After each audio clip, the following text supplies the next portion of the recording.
Bonjour Anissa, merci beaucoup d'avoir accepté notre invitation sur le nouveau podcast de Calmedica. Et on va commencer tout de suite en te présentant. Donc voilà, est-ce que tu peux nous raconter un petit peu qui tu es, qu'est-ce que tu as fait, quel est ton parcours ? Ouh là là, on en a pour la matinée, pour la journée. Bon, je suis Anissa Belbachir, je suis anesthésiste à l'hôpital Cochin en orthopédie. Je suis responsable du secteur d'anesthésie en orthopédie. Et je suis également responsable d'une unité fonctionnelle de douleurs périopératoires. C'est-à-dire on s'occupe des patients qui ont des douleurs en préopératoire et en post-opératoire immédiat, et puis on s'occupe des patients qui font des douleurs neuropathiques post-opératoires. D'accord, ok, très très clair. Donc dans ce podcast, on va parler de télésurveillance, on va parler de télésuivi des patients, et on va mettre tout de suite les deux pieds dans le plat avec une grosse question pour toi. Comment tu définirais la télésurveillance ? Qu'est-ce que c'est la télésurveillance pour toi ? Pour moi, la télésurveillance, surtout en orthopédie, je pense qu'elle est intéressante parce que c'est des patients qui sont parfois et même très souvent handicapés. D'accord. Et à qui j'éviterais des déplacements et pas que, puisqu'on peut également penser au développement durable. Oui, bah oui, c'est-à-dire éviter les transports et tout ça, donc c'est quand même bénéfique. Donc tu le définirais comme quelque chose de très bénéfique. Et après, peut-être en pratique, plutôt de l'aspect technique. Comment toi, tu la définirais ? Qu'est-ce que c'est ? Est-ce que c'est uniquement téléphoner à des patients, faire des visios avec des patients ? Est-ce qu'il y a une définition finalement de la télésurveillance ? La télésurveillance, moi, pas téléphoner, mais avoir les patients en direct, pouvoir vraiment discuter avec eux et voir quels sont les risques et leur donner des conseils, enfin une vraie consultation. D'accord, donc c'est vraiment la notion de direct qui est hyper importante, que ça soit à travers le SMS, le téléphone, la visio ou d'autres applications. Complètement. Ok, très très clair. Donc pour continuer un petit peu à comprendre ce que tu fais, et ensuite on va te poser évidemment des questions sur la télésurveillance dans ta pratique, est-ce que tu peux nous expliquer comment ça fonctionne, une chirurgie orthopédique, comment ça fonctionne dans ton service ? Dans mon service, c'est assez un peu plus que classique parce que on a déjà développé le numérique. On a des patients, les patients sont vus en chirurgie, donc en consultation de chirurgie au moins 6 mois, voire 4 mois avant l'intervention. Ils vont avoir les bilans à faire et puis ils se présenteront à la consultation d'anesthésie avec tous leurs bilans cardiovasculaires, dentaires et bilans biologiques. Le même jour que la consultation d'anesthésie, ils vont faire leur radio, donc de hanche, de genou, et ils voient la kiné aussi en préopératoire ce même jour-là, et ils voient l'infirmière de parcours, donc pour faire vraiment checker tout le parcours du patient. Donc elle apportera le plus, c'est-à-dire posera les questions au patient, savoir s'il a tout bien compris, tout ce que lui a dit le chirurgien déjà, et puis après elle le préparera à la consultation d'anesthésie. Donc voilà, donc on fait déjà ça en amont. Donc le patient rentre à J0. Et donc le patient déjà est prévenu. Donc chez nous, on a Calmedica qui les préviennent en préopératoire qu'à J-1, c'est-à-dire quand est-ce s'ils ont pris leurs médicaments ou arrêté les médicaments qu'il fallait, ils leur parleront de la douche, du jeûne, etc. et leur donner. Donc ils auront également l'horaire d'hospitalisation. Donc pour toi, la télésurveillance, le télésuivi, il a plus sa place en préopératoire ou en post-opératoire ? Il a également sa place en post-opératoire. On l'a déjà mis en place pour les 20% de patients, par exemple, qui rentrent chez eux. Et donc, il y a une plateforme qui s'appelle MoveUp. Et donc, où les patients sont inscrits sur cette plateforme. Le chirurgien leur remet une montre qui va être connectée. Et donc, ils sont suivis par un kiné. Et sur cette plateforme, donc ils auront un nombre de pas à faire. S'ils sont accompagnés à la maison, donc ils seront filmés. Donc on verra également la mobilité et ils seront suivis également sur le plan douleur. Donc douleur au repos, douleur au mouvement. Et donc voilà, c'est également de la télésurveillance. Excuse-moi, je t'ai coupé, vas-y. Non, j'allais dire que là, on va mettre également en place Colmedica pour le suivi douleur, donc à J5, J7, J30, 90 et peut-être plus. Mais c'est ce que tu m'avais dit en pré-appel, c'est que pour toi, c'est hyper important d'avoir cette donnée douleur à J5, J7 parce qu'elle est prédictive des douleurs chroniques. Complètement. Et justement, comment tu vois, est-ce que tu as déjà des résultats, est-ce que tu as déjà des retours là-dessus? Est-ce que tu peux nous dire comment ça fonctionne par rapport à ça? On ne l'a pas encore mis en place, mais j'ai des retours, j'ai toutes les publications. Donc j'ai fait une présentation là dernièrement et les publications montrent justement il y a un gap. Il y a un gap entre le post-opératoire immédiat, ce qu'on appelle aussi la zone grise. Le post-opératoire, surtout maintenant on fait de la réhabilitation en chirurgie, donc le patient rentre à J0 le jour de l'intervention et sort à J1 ou J2. Donc, mais entre J2 et J30, la consultation de chirurgie, il n'y a rien. Il n'y a aucun suivi. Et donc, on a vu que les douleurs, parfois, surtout les douleurs neuropathiques, apparaissent à J5 ou J7. Donc, il y a des douleurs qui s'amenuisent à ce moment-là et il y a des douleurs qui vont augmenter au mouvement. Et donc, ces moments-là, on ne les a pas. D'accord. Et c'est prédictif d'une chronicisation de la douleur. Et justement, le but de notre EF à Cochin, c'est de prendre en charge ces malades le plus rapidement possible dans les 3 mois avant qu'ils se chronicisent. D'accord, donc tu peux prédire ça et tu peux anticiper le futur. Complètement. Ça, c'est intéressant parce que c'est vrai qu'on en avait discuté aussi en pré-appel, c'est que tu es un peu quand même précurseur sur ces thématiques de télésurveillance. Comment ça se fait que tu aies pris ce virage de la télésurveillance, du télésuivi aussi tôt, finalement ? C'est parce que je n'avais pas d'autres moyens. Je n'ai pas d'autres moyens, c'est-à-dire je ne peux pas être au téléphone, appeler les patients. Je les appelle. Tous les patients en ambulatoire, je les appelle le lendemain pour savoir s'ils ont eu mal, s'ils ont pris leur traitement et voilà, et les revoir s'il y a d'autres douleurs.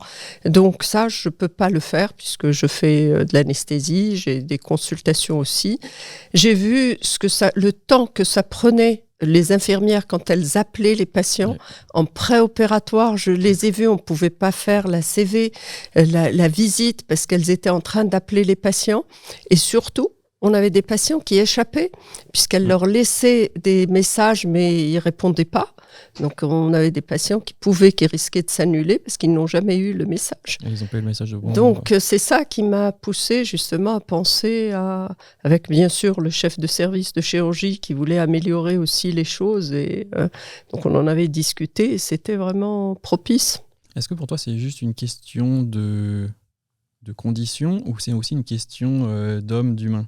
Parce qu'on sait que dans la santé, des fois, on est un petit peu réfractaire à faire entrer de nouvelles technologies.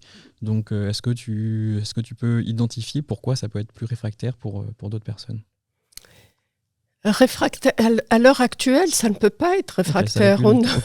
À l'heure actuelle, on le voit maintenant dans les hôpitaux, on a vraiment, on n'a plus de personnel. Enfin, il y a une diminution du personnel, aussi bien médical, mais surtout paramédical.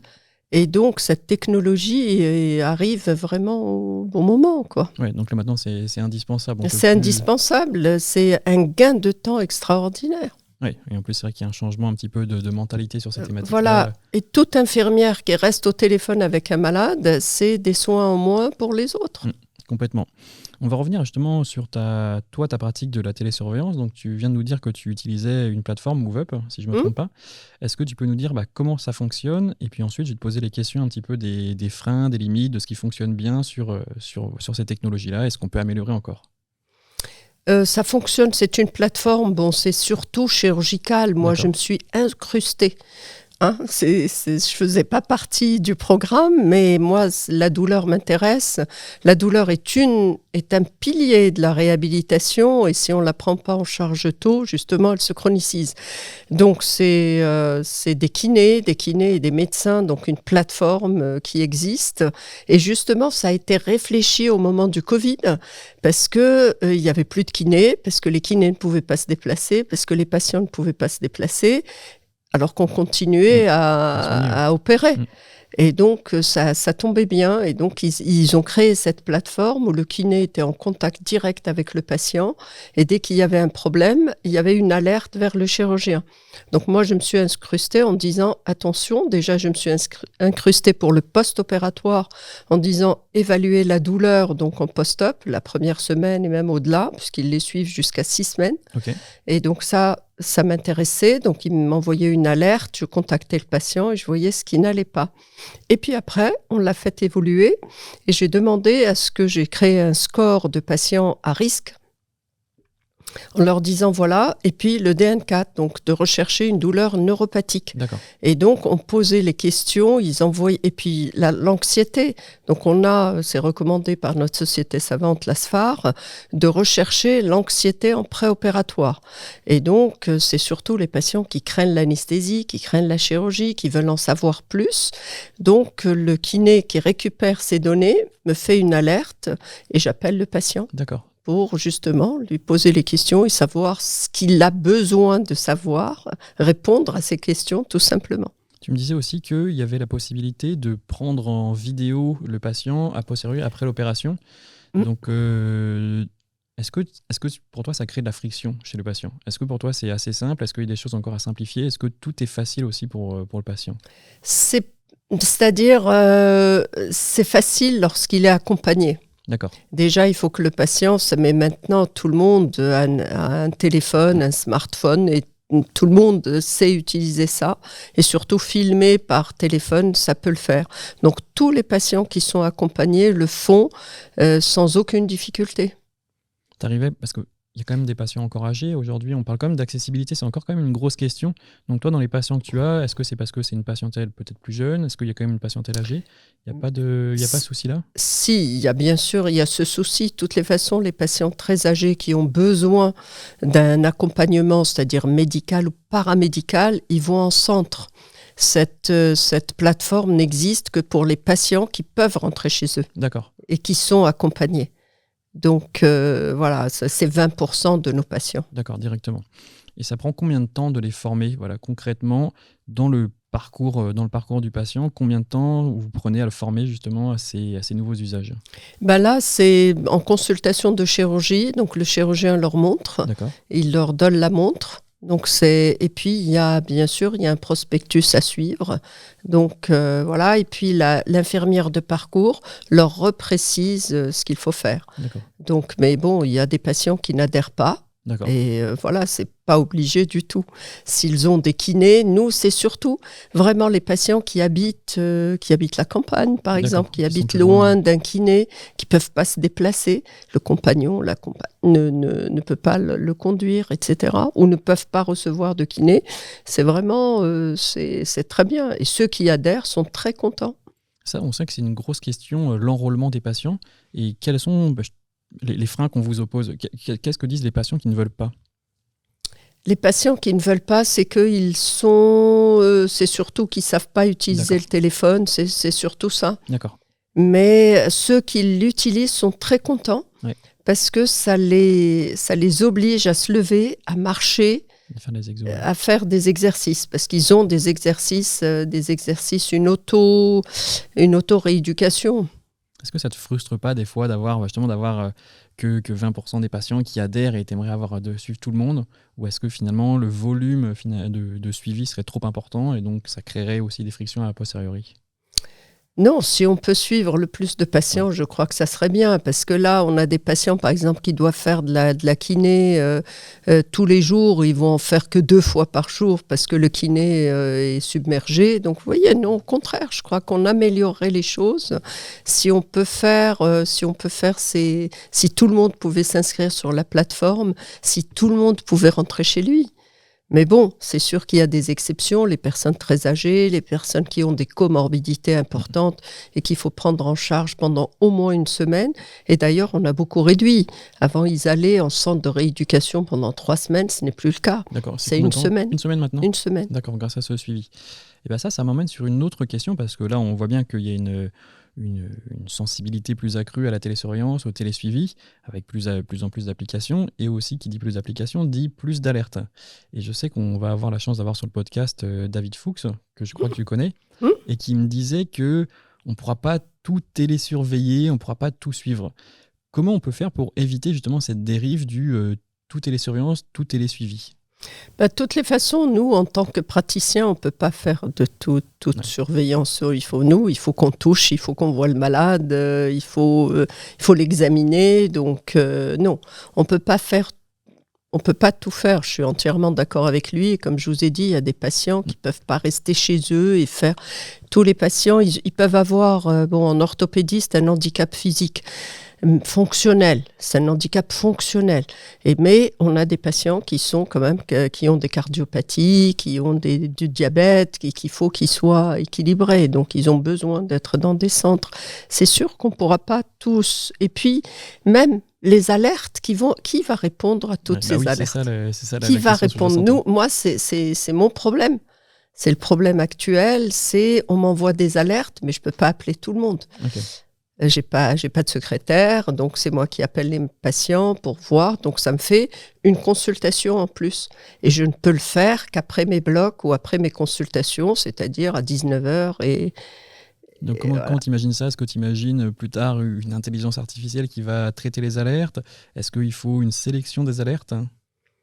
Est-ce que c'est déjà en place peut-être avec les plateformes que vous utilisez? Je sais que Call Medica peut l'utiliser. Donc avec une sélection des alertes, est-ce que c'est le cas la sélection, nous, comme je vous ai dit, j'ai sélectionné les patients à risque en mettant un petit score, sélectionné les patients qui ont des douleurs neuropathiques et les patients qui continuent à avoir mal au-delà de 5 jours, 5-7 jours. C'est pour ça qu'on a besoin de Call Medica.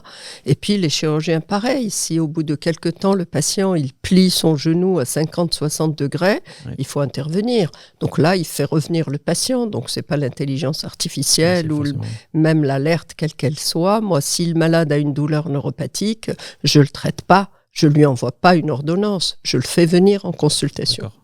Donc ça, tu arrives à le détecter. Ça, donc on ne peut pas tout faire, je suis désolée, mais on ne peut pas tout faire par téléconsultation. Dans un futur peut-être très lointain, pas proche. Non, il faut qu'on touche. Moi, le robot, pour la douleur, c'est une sensation. Déjà, le patient a du mal à le décrire, mais il faut l'examiner. Aucun diagnostic ne peut être donné comme ça, juste par interrogatoire. Ça donne presque envie justement de creuser cette notion-là rapidement. C'est qu'en effet, la douleur, c'est très dur à qualifier. Donc, déjà, c'est dur pour un professionnel, pour un expert. Est-ce que c'est pas encore plus dur pour le patient tout seul derrière son écran? Oui, mais bon, là, il y a eu des téléconsultations. D'accord, avant. Okay. Des téléconsultations qui sont faites de pays à pays. Mais avec le patient, il y a une infirmière, il y a un autre médecin qui ausculte, qui examine. Nous, on a fait de la téléconsultation même en cherchant la malampathie, c'est-à-dire s'il y a besoin, le malade qui met l'iPhone devant ça pour qu'on voit s'il n'y aura pas de difficulté à l'intuber, etc. C'est faisable pour certains patients, c'est-à-dire des jeunes où il n'y a pas des grosses pathologies. Moi, je suis un peu sceptique sur le plan douleur. Moi, j'ai besoin de toucher, j'ai besoin d'examiner le patient. Et c'est important, ce contact avec le patient. Comment tu vois cet écosystème évoluer dans le futur? L'écosystème particulièrement de la télésurveillance. Comment est-ce que tu vois d'autres applications arriver à l'hôpital? Voilà, quel mouvement de fond? Est-ce que tu as un petit sentiment de ce qui va arriver dans les 5-10 prochaines années sur ces sujets-là? Là, déjà, l'évolution, elle est énorme. Faire rentrer les patients à J0 alors qu'on les faisait rentrer 48 heures ou un jour avant, et puis on les garde que 2 jours. Donc c'est ça. Moi, je ne vois vraiment que cette surveillance, c'est-à-dire opérer le malade et puis qu'il aille chez lui, ils seront mieux chez eux, mais continuer à les surveiller. C'est-à-dire, moi, je verrais bien un patient, il y a une telle anxiété, non seulement du patient, mais du mari ou de la femme, il y a des patients qu'on garde parce que le compagnon est anxieux, il dort pas parce qu'il a très peur, il fait revenir le malade à l'hôpital alors qu'il n'y a aucune raison. Et là, je verrais bien, c'est-à-dire dire au patient qu'on est là, qu'il y a 24/24 et pouvoir lui répondre comme ça se fait. Alors que là, vous voyez la crise qu'il y a des urgences. Donc on ne peut pas répondre à tout le monde. Et quand on voit, c'est-à-dire les urgences sont submergées, et des fois c'est de la bobologie. Parce qu'il y a eu quelques années, il y a des malades qui se pointent aux urgences pour la moindre petite chose, quoi. La moindre petite douleur. Et donc là, c'est pas mal d'avoir un contact comme ça, télévisuel, et laisser le patient chez lui. Complètement. Est-ce que tu as identifié des bonnes pratiques pour déployer la télésurveillance à l'hôpital? Parce qu'on sait que c'est pas forcément facile. Il y a beaucoup de startups qui se penchent sur ce sujet-là et elles ont du mal un petit peu à s'implanter à l'hôpital, tout simplement. Est-ce que tu as identifié des bonnes pratiques pour justement arriver à l'hôpital et proposer ces services? Il n'y a qu'à juger à partir de votre expérience. Vous avez quand même mis du temps à vous implanter à l'hôpital. Ça a été assez dur. Et ça a été surtout de la part des infirmières de dire « Ah oui, le patient va nous échapper, on fait mal nos soins. » C'est comme une crainte. C'était au départ une crainte, mais quand on leur a dit, quand elles ont vu qu'elles étaient submergées, qu'elles restaient, que des fois le patient ne rappelait pas parce qu'il n'a pas eu le message, donc ça crée une angoisse, ça crée ce que vous disiez tout à l'heure, c'est-à-dire au sein de l'hôpital, une friction. C'est exactement ça, parce que pour elle n'a pas bien fait ou elle n'a pas fini son travail. D'accord. Donc c'est ça, c'est-à-dire leur dire voilà, et maintenant c'est très bien accepté, mais il a fallu le temps, il a fallu leur expliquer, on a même calculé le temps que pouvait mettre une infirmière, c'est 2 heures pour appeler les patients pour ceux de J0, donc ça fait beaucoup. Et quand on leur a montré que, au contraire, ça vous fait gagner du temps, vous ferez beaucoup mieux vos soins auprès des patients qui sont là, c'est bon. C'est-à-dire, c'est juste comment le présenter. On ne va pas prendre leur place, on prendrait la télésurveillance ne prendra jamais la place d'un médecin, je ne crois pas. Et au niveau de la direction, est-ce que c'est pareil? C'est des choses maintenant qui sont bien intégrées? Parce qu'il y a toujours cette question forcément pécuniaire, c'est aussi forcément une question. Comment on facilite justement l'intégration de la télésurveillance à l'hôpital? Quels sont les éléments déclencheurs pour un directeur d'hôpital ou quelqu'un qui s'occupe de ça? Déjà, le manque de personnel. Déjà, forcément, donc c'est le manque de personnel. Si on peut améliorer les choses en créant de la télésurveillance, éviter aux patients aussi les déplacements. Ça aussi, on n'en parle pas beaucoup. Mais vous imaginez, les ambulances, cette sortie dans Paris, c'est infernal. Le patient qui arrive au bout de 2 heures. Et puis, je vous ai dit, pour le développement durable, c'est pas mal de diminuer. C'est vraiment important, ça. J'ai encore deux questions. Est-ce qu'il y a des partages de connaissances entre services? Est-ce que vous partagez vos outils entre différents services? Des partages de bonnes pratiques. Et après, une question un petit peu plus globale, pareil, entre différents hôpitaux, entre différents professionnels de santé. Complètement. Les sociétés savantes existent pour ça, déjà. Et puis, nous, on essaye quand même dans notre hôpital d'homogénéiser les pratiques. Donc, on a des staffs mensuels. Et puis, on se concerte quand même assez souvent. Et moi, j'ai essayé sur pas mal de domaines d'homogénéiser les pratiques avec mes collègues, que ce soit le thoracique, le viscéral, la gynécologie, d'essayer de faire des procédures, d'écrire des procédures qu'on peut adapter à tout un chacun. D'accord. Un socle, d'ailleurs, on a fait des recommandations dans notre société savante, à l'ASFAR, dont je fais partie, le comité d'optimisation du parcours du patient, où il y a un socle pour toutes les spécialités. Et donc, c'est des recommandations de l'ASFAR que tout le monde devrait suivre. D'accord. Donc ça, c'est pas que entre services, mais entre hôpitaux. Je vais rebondir obligatoirement sur le « devrait ». Parce que du coup, ça veut dire que ce n'est pas forcément le cas. Qu'est-ce qu'il y a comme recommandations qui ne sont pas encore suivies par tout le monde sur ces recommandations de l'ASFAR?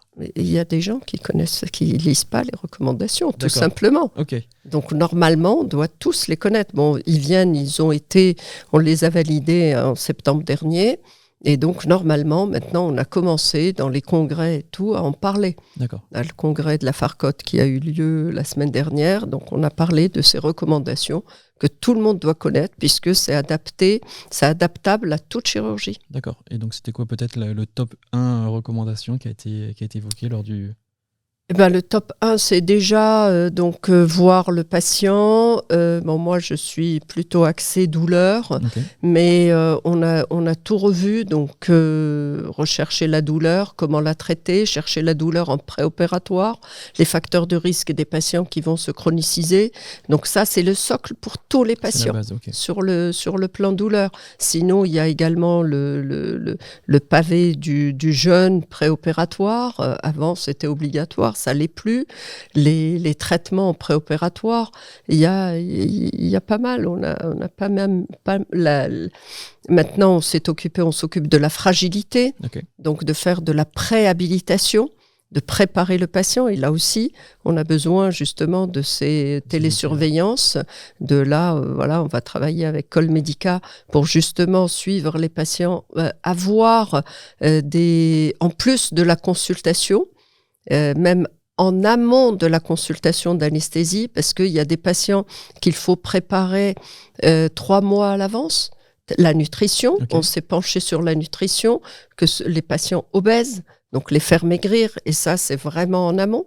Donc là, on est en train de travailler sur ce socle, ça s'appelle la préhabilitation. Ok, donc ça va être la grosse thématique du futur complètement, qui va t'intéresser. Et peut-être la dernière question, voilà, si tu avais une baguette magique, quel serait pour toi l'hôpital idéal avec le juste ce qu'il faut de télésurveillance? Est-ce que tu l'as en tête? Le juste ce qu'il faut, non, je ne l'ai pas en tête. J'allais dire, c'est que personne ne soit malade, quoi. Ok, voilà, c'est un peu plus compliqué, on peut le souhaiter. Mais bon, oui, on se mettrait tous au chômage, mais bon, non, c'est vrai que c'est moi,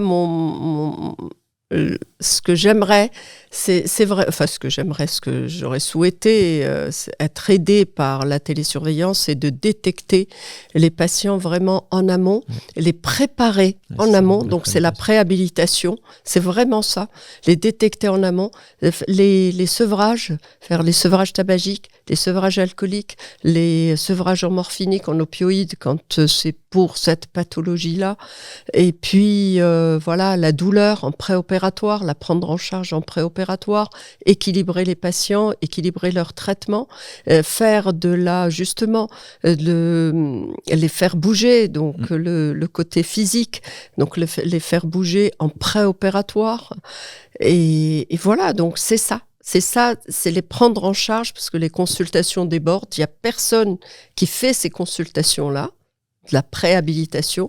Et je pense que la place de la télésurveillance doit comporter ce volet-là. Et on va garder ça comme mot de la fin. C'est un beau message aussi pour peut-être les entrepreneurs qui nous écoutent, les hospitaliers, de travailler à fond sur la préhabilitation. Donc merci beaucoup Anissa d'être passée sur ce podcast. Et puis à très bientôt et on viendra voir ce que tu fais dans ton service avec grand plaisir. Merci beaucoup. Merci de vous intéresser à ça.